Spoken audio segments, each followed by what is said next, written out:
The TMJ-TMD conundrum is real and has been puzzling the dental and medical professions for decades. This is the TMJ-TMD Demystified podcast with Dr. Tony Urbanic, where we'll connect the dots between TMD symptoms and the actual cause. We'll tackle common TMD misconceptions and educate you, the practitioner, about a simple, tested, and proven TMD solution that has already provided relief to thousands of patients, while helping practitioners build an additional source of income free from insurance control. Welcome to this episode of the TMJ-TMD Demystified podcast.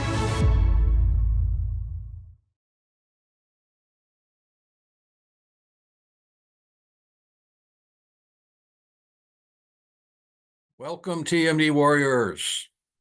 Good day to you, whatever time of day it is that you may be watching this. You are here to view the next episode of TMD Demystified. My name is Tony Urbanic. I'm never sure whether or not the folks that are watching these episodes are grooved into other episodes and the podcast that goes back now over 3 years. And I don't like repeating myself, for sure. There's a lot of information that has been segmented and then I find necessary to repeat. But today's episode will bring a lot of information down to a spearhead, to a point that is very important to understand when you try to understand TMD as an entity, TMD as a disease, TMD as a problem. Being that we know it's been there, is defined as a problem way back to 1934, when Dr. James P. Costin, a St. Louis ENT surgeon, wrote his seminal paper on the temporomandibular joint and its association with multiple symptoms associated with pain in and around the head, the ear, ringing in the ears, fullness in the ears, which is subjective hearing loss, and other symptoms. Although he did not define all of the symptoms, he was able to actually include most of the symptoms that we presently know as TMD. That's Dr. James P. Costin, 1934. Since that time, as this problem has evolved into the mainstream and the interest of the dental community, it has become nothing more than a conundrum. And everyone admits it's a conundrum. And I say everyone, I mean everyone. Both the medical community and the dental community and the patient community acknowledge several facets and features about TMD. The first is no one really understands it to the point that they can levy a predictable outcome or a predictable treatment, and that, quote, everybody knows that when it comes to TMD, nothing works. If you don't believe that, do a survey of your dental colleagues or even patients. Certainly our medical colleagues know that because I walk both rails, medical degree, dental degree, and I have literally walked both rails for the past 50 years in the medical and dental community. I can attest to the fact that everyone knows nothing works. The question is, why has it come to that after 34 to 2024? That is 90 years, 70, 80, 90 years. And we are still in the conundrum of what this disease is all about. Now, I have done substantial work, as you may know, over the past 50 years on the temporomandibular joint, both surgically and non-surgically. 14 years ago, I gave up on doing surgery for various good reasons, which I won't bore you with right now. I've mentioned them on other episodes, but just mention them. I think one of my first episodes was entitled Why I Gave Up Surgical Correction of TMD. And I refer you to that episode. I think it's episode number 2 or 3. which was kind of important to know, is why I gave up surgery. And I was by far the most active TMJ surgeon in Nashville, Tennessee at the time, 14 years ago. And why I decided to see if I could figure out what was really going on. And my claim is we figured it out. And we can attest to that by now having treated over 4,000 patients out of a single practice, non-surgically, for temporomandibular joint disease. And we have a independent university study based on retrospective study on the first 3,000 successfully treated patients that is independently put together, designed, and statistically proven the success rates we have using a very simple protocol and a very simple device, which is a posterior disc occluding device that has certain attributes to it that are very simple. But my point for today is what happened, why we got to the point where this rather ill-defined problem, basically defined as a number of symptoms, which no one could figure out how they're all related, and why it came to that. And so the title of this episode is going to be TMD, TMJ, and the Hidden Data. Because if you have a mystery, if you are a reading buff, if you like novels, or you like mysteries of one kind or another, or nowadays nobody reads, you just watch the TV episodes on all of the material that's available. People are interested in mysteries. Well, what does a mystery entail? A mystery always entails a piece of hidden data, which when it comes to light explains the entire mystery, which then it isn't a mystery anymore. It's really simple. And this same phenomenon of the mystery and the hidden data is what has explained and does explain why and how TMD got to be such a conundrum.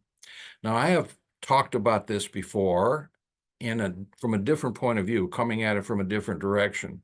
But today, I just want to simplify it a little bit, if I can, if I'm successful at doing that, and explaining to you so you understand, if you have interest in just understanding the problem, or you more importantly have interest in solving the problem for your patients and for your practice, you need to know the history on this and why it has become such a mystery. This podcast is entitled TMD Demystified. And I chose that title of the podcast because after I did sufficient work and research on the problem, I realized that, it was pretty straightforward to demystify the problem. And then all of the facts associating with the mystery, just like on a good written mystery, came together and everything played out and can be proven. So I don't want to keep you too long without understanding the point itself, and that is, what was the central point that was missed? What was the mystery? What was the hidden data? If you have a mystery, you must have a piece of hidden data. Well, the hidden data was this, and I've called it in other episodes the big lie, because it has been in front of us, those who study the sciences, especially the basic sciences in dentistry. And basic sciences are an important and significant part of becoming a professional dentist, a doctor of dentistry. So it's been in our faces the entire time as we've tried to understand, research, and treat this problem. But the hidden data, which was visible, is this, that the temporomandibular joint is just a temporomandibular joint like any other joint in the body. We were taught that the temporomandibular joint is a very special joint. The temporomandibular joint is a very unique joint. The temporomandibular joint is a very complicated joint. And I think that stems from the fact, and I literally think that stems from the fact that the professors who do their best in the dental schools to educate and elucidate this thing that they call the temporomandibular joint are focused on the name of the joint, the gygliomo-arthrodial joint. Now, you can't have more of a melodious name. It's definitely a melodious name and a complicated name, gygliomo-arthrodial joint. And they're focused on the name of the joint to prove that it's a complicated joint. And so you won't have to look it up and see the derivation. Gygliomo-arthrodial just depicts the two types of motion of the joint itself. Gygliomo and arthrodial are sliding joint and a motion to the joint like a ball and socket, a rotary motion and a sliding motion.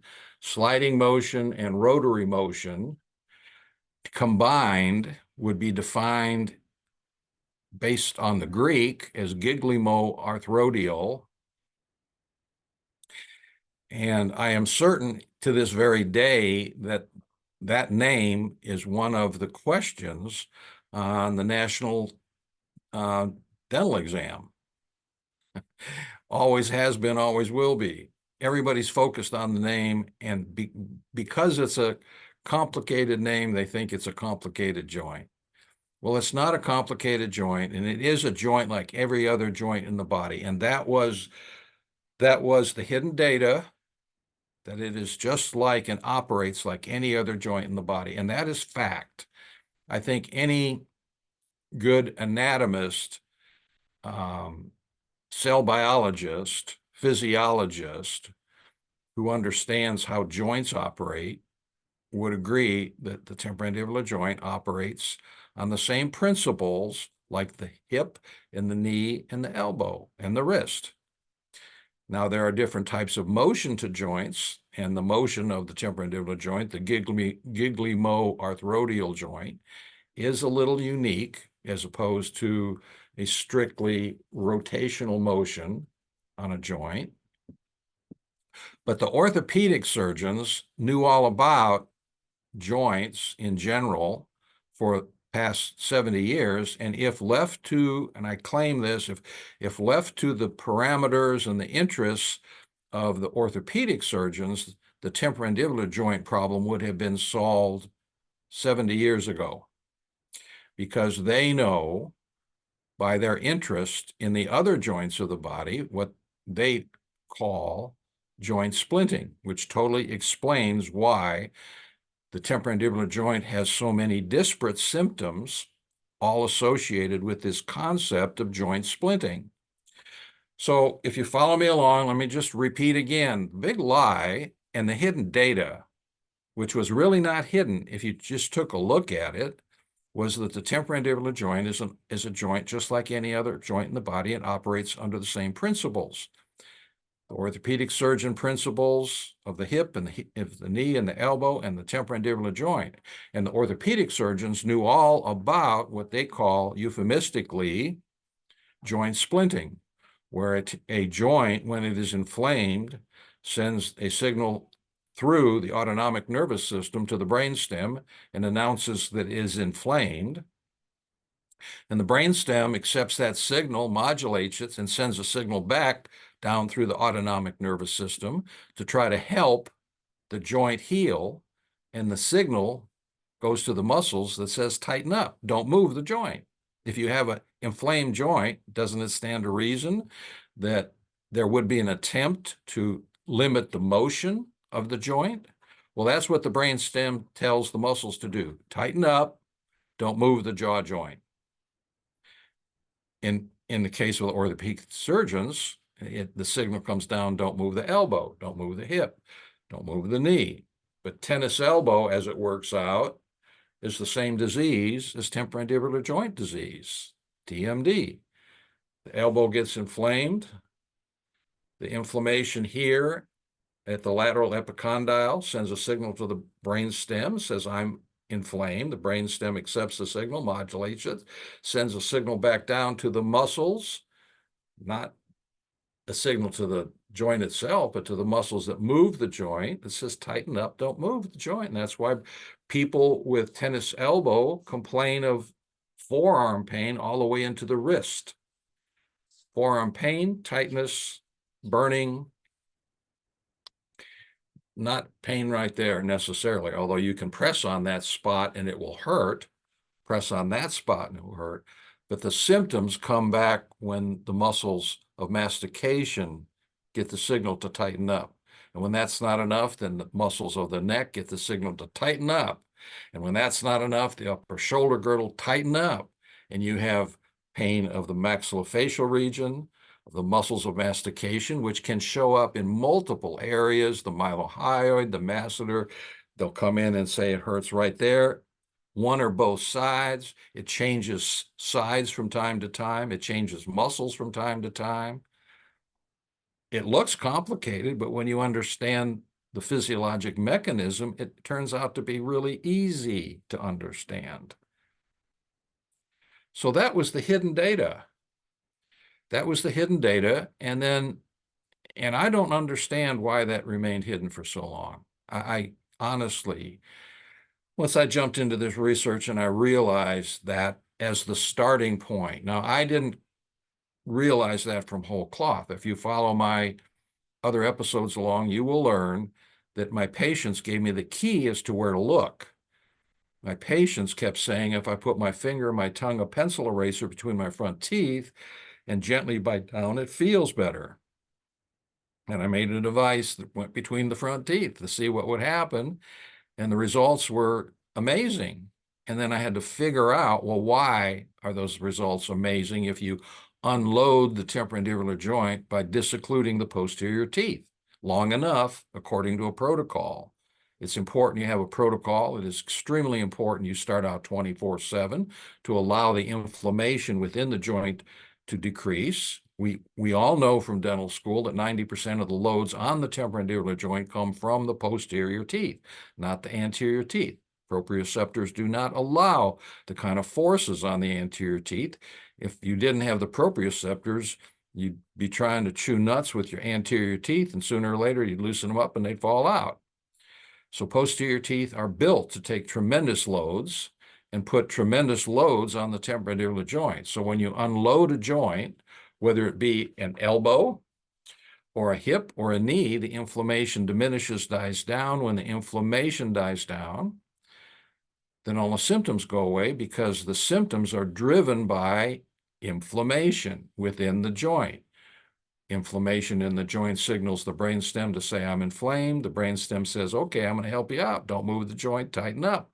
Whether it says tighten up the elbow when you have tennis elbow, too much of this, or tighten up the temporomandibular joint when you have too much of bruxing, it's all the same. This joint works like any other joint in the body. That was the hidden data. That was the hidden data, and that solves the mystery. And then all the other pieces of the story, of that mystery story, come together. So I've spoken on this many times, and then from that, what is even more mysterious is why it is so difficult to get this concept out into the mainstream of dentistry. And I will be the first to admit that it is frustrating to try to teach this enough so that it comes into the mainstream. On the other hand, when I teach about this, when I talk about this, when we have seminars about this, and the participants listen and take in the data, invariably they say, oh, that makes sense. Now I understand. It is not hard to understand. The problem is getting out in the mainstream because of the blowback, the pushback from the establishment not wanting to go there. They want to make it complicated. They want to make it multifactorial. a multifactorial problem, make this really complicated, and to bring in multiple kinds of doctors and treatments and all kind of things that may or may not be effective on treating a symptom, but don't address the cause of the problem, which is damage in the temporomandibular joint, creating chronic inflammation, creating all the symptoms. They don't want to address this. I'm not sure why. Why wouldn't the establishment want to jump on the fact that it is a simple problem with a simple treatment that is extremely effective? Well, all I can say is there's a lot of pushback out there from the schools. I've talked on that before, from the dental schools, on first-hand basis, not second-hand, not reading, but actually personal communication with chairmen of the appropriate departments in well-known dental schools, that they hear the data, they acknowledge the facts, but yet want to bring on all kinds of various treatments and all various kinds of providers, physical therapists, behavioral therapists, psychiatrists, psychologists, occlusodontists, occlusal equilibration, orthodontists, oral and maxillofacial surgeons for sure. I am one, I understand. That was my frustration as an oral maxillofacial surgeon. I could not promise my patient that I would get them well if we did surgery. That is why I quit. I could not look at a patient any longer knowing that 30% or more of the time that patient would be back within a year or two with the same symptoms after I did surgery, which is the reason that I stopped doing surgery. Whether or not I found the solution or not, I didn't know. I knew I was going to try and see if I could figure it out, but I had no idea that I would be able to figure out what was going on.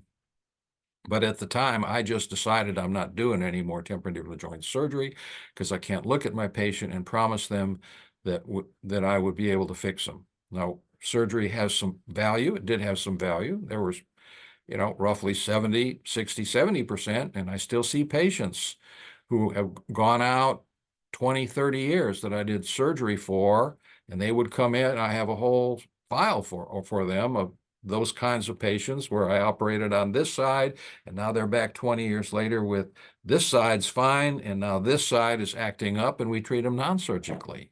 That is a fact, all documented.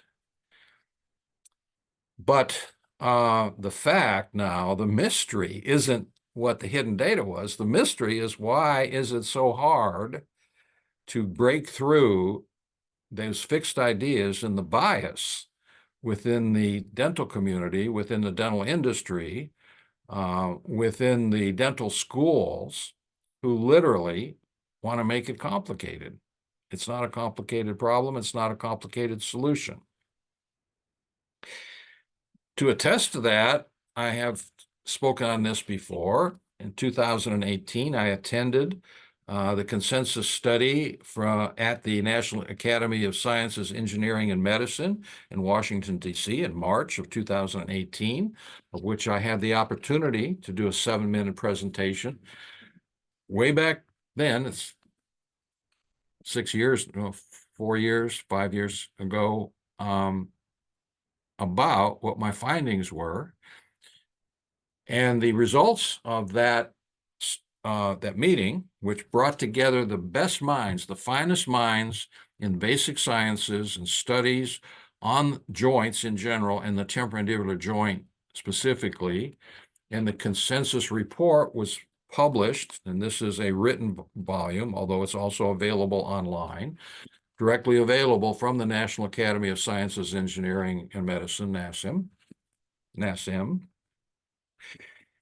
And what I just talked about, the simplicity of it and the buried, hidden data that actually should be known, and from which you then can apply all of the details, which brings the solution of TMD to the forefront, is not even mentioned in here. And the consensus report, after all of this is that more studies need to be done.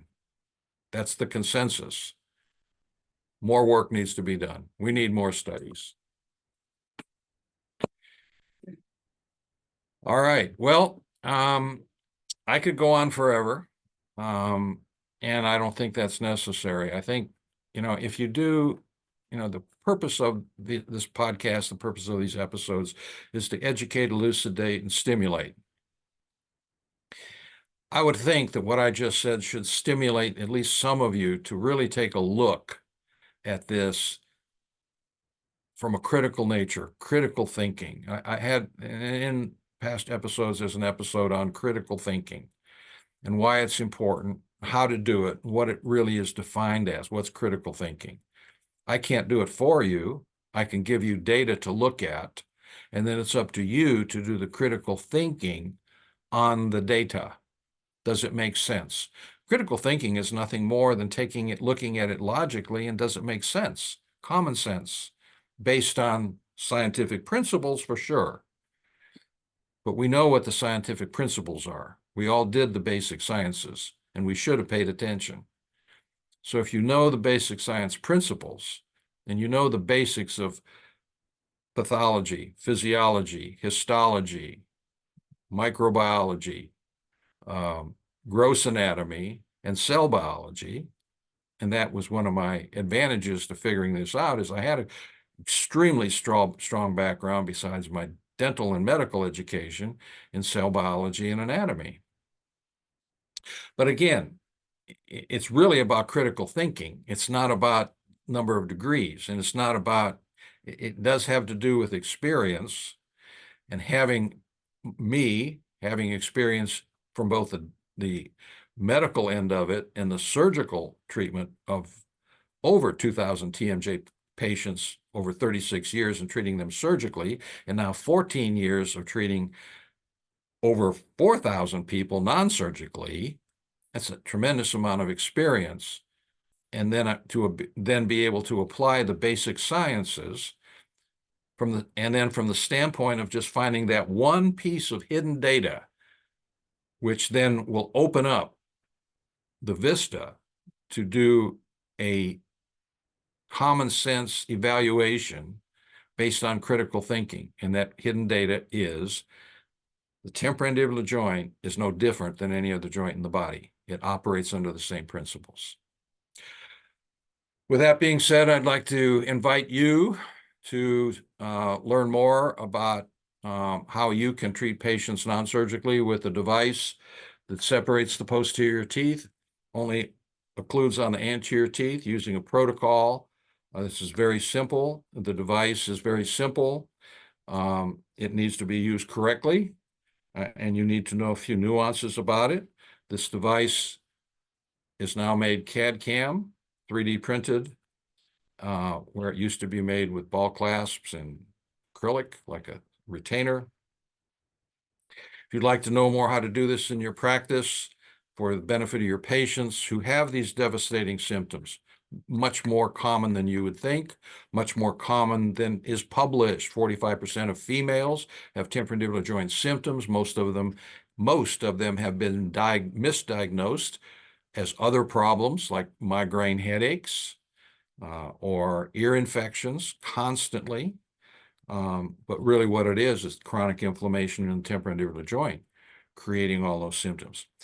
Access to that additional knowledge besides our podcast here can be found on our website, which is www.urbanictmj.com. If you'd like to talk with me, I'm available to discuss, to have as a resource, and to criticize if you'd like, at Tony Urbanic at Earthlink, Tony Urbanic, Tony at tmjservices.net. I got too many email addresses. Tony at tmjservices.net. All right, that's enough for today. I look forward to the next time we can speak. I hope to bring to you another piece of interesting information in order to demystify TMD.